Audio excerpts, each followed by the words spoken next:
R&AC ടെക്കിലേക്ക് ഏവർക്കും സ്വാഗതം. ഇന്ന് നമ്മൾ പഠിക്കാൻ പോകുന്ന വിഷയം രണ്ട് കംപ്രസറുള്ള ഒരു റെഫ്രിജറേറ്ററിന്റെ വയറിംഗ് സർക്യൂട്ടിനെ കുറിച്ചാണ് നമ്മൾ ഇന്ന് പഠിക്കാൻ പോകുന്നത്. ശ്രദ്ധിക്കുക. അന്നേരം ഈ റെഫ്രിജറേറ്റർ എന്ന് പറയുമ്പോൾ ഒരു 300 ലിറ്ററിന് മുകളിലോട്ടുള്ള കപ്പാസിറ്റി ഉള്ള റെഫ്രിജറേറ്ററിലാണ് ഇങ്ങനെ രണ്ട് തരത്തിലുള്ള കംപ്രസറുകൾ ഉപയോഗിക്കുന്നത്. അപ്പോൾ ഒരു കംപ്രസർ അതിന്റെ ഫ്രീസറിനും മറ്റേ റെഫ്രിജറേറ്ററിന്റെ ഭാഗത്തുമായിരിക്കും ഉപയോഗിക്കുന്നത്. മനസ്സിലായല്ലോ? അങ്ങനെ അതിന് ഒരു കംപ്രസർ ഫ്രീസറിന് വേണ്ടി മാത്രമായിരിക്കും അവിടെ പ്രയോജനപ്പെടുന്നത്.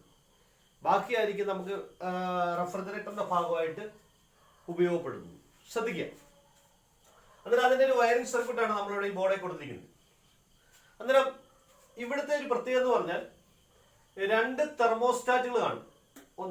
രണ്ട് തെർമോസ്റ്റാറ്റുകളാണ്. മനസ്സിലായോ? രണ്ട് കംപ്രസർ ഉണ്ട്. നേരത്തെ പറഞ്ഞ രണ്ട് കംപ്രസർ ഉണ്ട്. പൊതുവായിട്ട് ഡോർ സ്വിച്ചും ഡോർ ലാമ്പും പൊതുവായിട്ട് ഒന്നേ ഉള്ളൂ. ഒരു ഡ്യൂപ്പോൺ ഹീറ്ററും ഉണ്ടായിരിക്കും, അത് ഒന്നേ ഉള്ളൂ. മനസ്സിലായല്ലോ? പിന്നെ നോക്കി രണ്ട് കണക്ടർ ഭാഗം, രണ്ട് കണക്ടർ. മനസ്സിലായല്ലോ? പിന്നെ ബാക്കി നമ്മുടെ എർത്ത് ലൈൻ ഉണ്ട്, പിന്നെ ഫേസ് ന്യൂട്രലും. ഇത്രയാണ് ഇതിന്റെ ഭാഗങ്ങളായിട്ട് വരുന്നത്.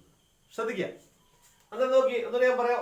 ഇതാണ് കണക്ടർ, രണ്ട് കണക്ടർ, പൊതുവെ രണ്ട് കണക്ടർ ഉണ്ട്. രണ്ട് തെർമോസ്റ്റാറ്റ്, ഇതാണ് തെർമോസ്റ്റാറ്റ്, രണ്ട് തെർമോസ്റ്റാറ്റ്. പൊതുവായിട്ട് ഡോർ സ്വിച്ചും ഡോർ ലാമ്പും പൊതുവായിട്ട് ഒരെണ്ണം.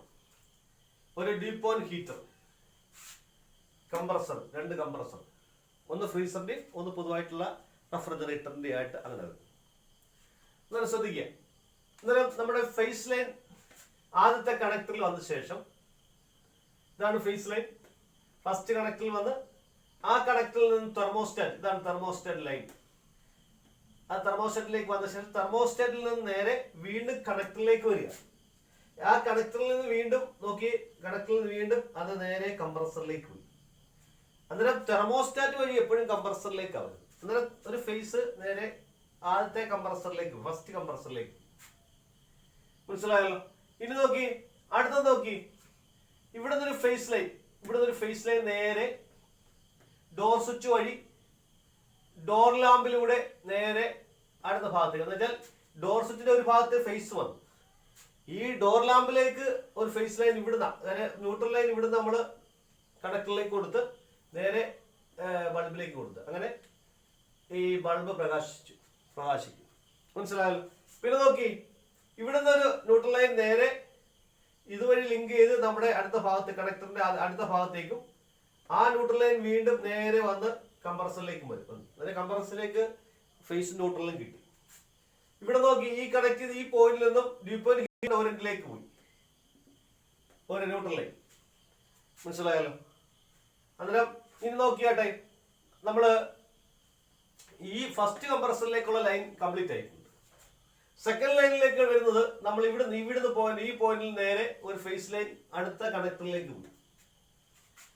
അവിടുന്ന് നേരെ ആ പോയിന്റിൽ നിന്ന് നമ്മൾ നേരത്തെ ഡ്യൂപ്പോൺ ഹീറ്ററിലെ ന്യൂട്രൽ ഉണ്ടായിരുന്ന ഫേസ് ഇവിടുന്ന് എടുത്ത് കൊടുത്തു. അങ്ങനെ ഡ്യൂപ്പോൺ ഹീറ്ററിലേക്ക് ഫേസ് ന്യൂട്രൽ വന്നു. ഇവിടുന്ന് അടുത്ത തെർമോസ്റ്റാറ്റ് ലൈനിലേക്കും, ഇവിടുന്ന് അടുത്ത തെർമോസ്റ്റാറ്റ് ലൈനിലേക്കും, തെർമോസ്റ്റാറ്റിൽ നേരെ ഇതുവഴി ഇങ്ങനെ വന്ന ശേഷം കംപ്രസറിലേക്കും വന്നു. മനസ്സിലായല്ലോ? പിന്നെ നോക്കി, ന്യൂട്രൽ ലൈൻ നമുക്ക് ഇവിടുന്ന് ഫസ്റ്റ് കണക്ടറിൽ നേരെ ന്യൂട്രൽ ലൈൻ നമുക്ക് അടുത്ത കണക്ടറിലേക്ക് കൊടുത്തു. ഇവിടുന്ന് ആ ന്യൂട്രൽ ലൈനാണ് നേരെ കംപ്രസറിലേക്ക് വന്നത്.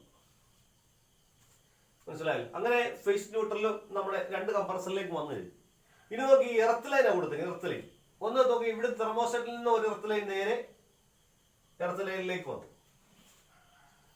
മനസ്സിലായല്ലോ? തെർമോസ്റ്റാറ്റിലേക്ക് പൊതുവായിട്ടെല്ലാം നമ്മൾ എർത്ത് വിടും. അടുത്ത തെർമോസ്റ്റാറ്റ് നോക്കി, ഇവിടുന്ന് തെർമോസ്റ്റാറ്റിൽ നിന്നും ഇവിടുന്ന് എർത്ത് വന്നു. എന്ന് വെച്ചാൽ ആ കംപ്രസറിന്റെ ബോഡിയിൽ നിന്ന് ഒരു എർത്ത് ഇവിടെ കൊടുത്ത് അത് പൊതുവായിട്ട് ഇങ്ങനെ വന്ന ശേഷം പൊതുവായ എർത്തിലേക്ക് വരും. മനസ്സിലായി?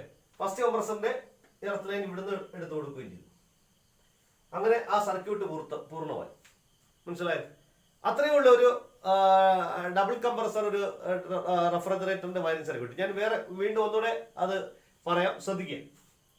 ഫേസ് ലൈൻ ഇവിടുന്ന് വന്ന് ഫസ്റ്റ് കണക്ടറിൽ വന്ന് ഇവിടുന്ന് ഈ ഫേസ് ലൈൻ ഒന്ന് നേരെ സെക്കൻഡ് കണക്ടറിലേക്ക് പോകുന്നുണ്ട് കണ്ടാ.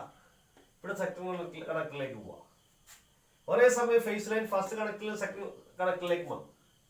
അടുത്ത നോക്കി, ഈ ഒരു ഫേസ് ലൈൻ നമുക്ക് നേരെ തെർമോസ്റ്റാറ്റിലേക്ക് പോവാം. ഇവിടെ തെർമോസ്റ്റാറ്റ് വഴി നേരെ കറങ്ങി ഇതേ കൂട്ട് കംപ്രസറിന്റെ ഭാഗത്തേക്ക് വന്നു. അതുപോലെ തന്നെ അടുത്ത സെക്കൻഡ് കണക്ടറിനകത്തും ഇവിടുന്ന് ഫേസ് ലൈൻ നേരെ തെർമോസ്റ്റാറ്റ് വഴി ഇങ്ങനെ കറങ്ങി നോക്കിക്കോണം കേട്ടോ. ഇത് ഇവിടുന്ന് വന്നിട്ട് സോറി ഇവിടെ തെർമോസ്റ്റാറ്റ് ഇതേ നേരെ വന്നിട്ട് ഇവിടുന്ന് നേരെ കറങ്ങി കംപ്രസറിലേക്ക് പോയി. തെർമോസ്റ്റാറ്റിന് എപ്പോഴും കംപ്രസറിലേക്ക് ആവാം. അന്നേരം ഈ തെർമോസ്റ്റാറ്റ് എപ്പോഴും സീരീസ് സർക്യൂട്ട്, കംപ്രസറിന് സീരീസ് സർക്യൂട്ട് ആയിരിക്കും. അതാ പ്രത്യേകം. ഇത് നോക്കി, ഇവിടുന്ന് ഒരു ലൈൻ നേരെ ഇവിടുന്ന് അതായത് പോസിറ്റീവ് ഫേസ് ലൈൻ നേരെ ഡോർ സ്വിച്ചിലേക്ക് വന്നു. അതുവഴി ഡോർ ലാമ്പിലേക്ക് വന്നു. അന്നേരം ഡോർ ലാമ്പിലേക്ക് ഫേസ് മാത്രമേ കിട്ടുള്ളൂ. അന്നേരം നമുക്ക് വേണ്ട ഫേസ് ലൈൻ എല്ലാം ഏകദേശം ആയിക്കഴിഞ്ഞു.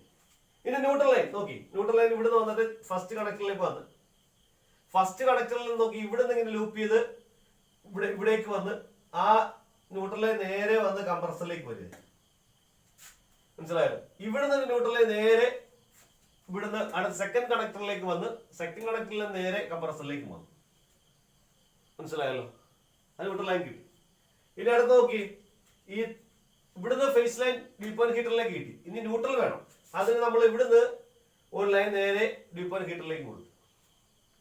അങ്ങനെ ന്യൂട്രലുമായി. മനസ്സിലായല്ലോ? അന്നേരം അടുത്ത് നോക്കി, ഇവിടുന്ന് ന്യൂട്രൽ നമ്മള് ഇവിടെ കിട്ടി, അത് നേരെ കംപ്രസറിലേക്ക് പോയി.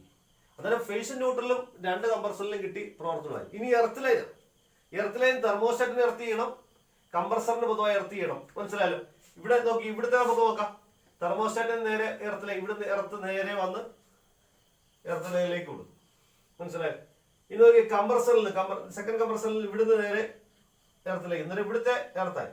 ഇനി അടുത്ത കംപ്രസറിൽ നോക്കി തെർമോസ്റ്റാറ്റിൽ നിന്നൊരു എർത്ത് നേരെ ഇവിടുന്ന് വന്നിട്ട് പൊതുവായിട്ടുള്ള കണക്റ്റിൽ വന്നു. കംപ്രസറിൽ നിന്നും വന്നിട്ട് പൊതുവായിട്ടുള്ള ഭാഗത്തേക്ക് വന്ന ശേഷം കോമൺ ഭാഗത്തേക്ക് വന്നിട്ട് അവിടുന്ന് ഒരുമിച്ച് ഒരു എർത്ത് ലൈനായിട്ട് പൊതുവായ എർത്തിലേക്ക് കൊടുത്തു. അങ്ങനെ സർക്യൂട്ട് കംപ്ലീറ്റ് ആയി. മനസ്സിലായല്ലോ? അന്നേരം ഇത്രയേ ഉള്ളൂ ഡബിൾ കംപ്രസർ റെഫ്രിജറേറ്ററിന്റെ വയറിംഗ് സർക്യൂട്ട് എന്ന് പറഞ്ഞു. വളരെ സിമ്പിൾ ആയിട്ടാണ് നമുക്ക് മനസ്സിലാക്കാൻ കഴിയും. മനസ്സിലായല്ലോ? അന്നേരം ഇത് നിങ്ങൾ മനസ്സിലാക്കി വെച്ചാൽ നിങ്ങൾ ഇത് ഇങ്ങനെ ഒരു റെഫ്രിജറേറ്ററിന്റെ വയറിംഗ് സർക്യൂട്ട് അഴിക്കും നിങ്ങൾക്ക് പെട്ടെന്ന് മനസ്സിലാക്കാൻ കഴിയും. മനസ്സിലായല്ലോ? ഇനി നമുക്ക് വേറൊരു പുതിയൊരു വീഡിയോ ആയിട്ട് നമുക്ക് അടുത്ത ദിവസം കാണാം. ഓക്കെ.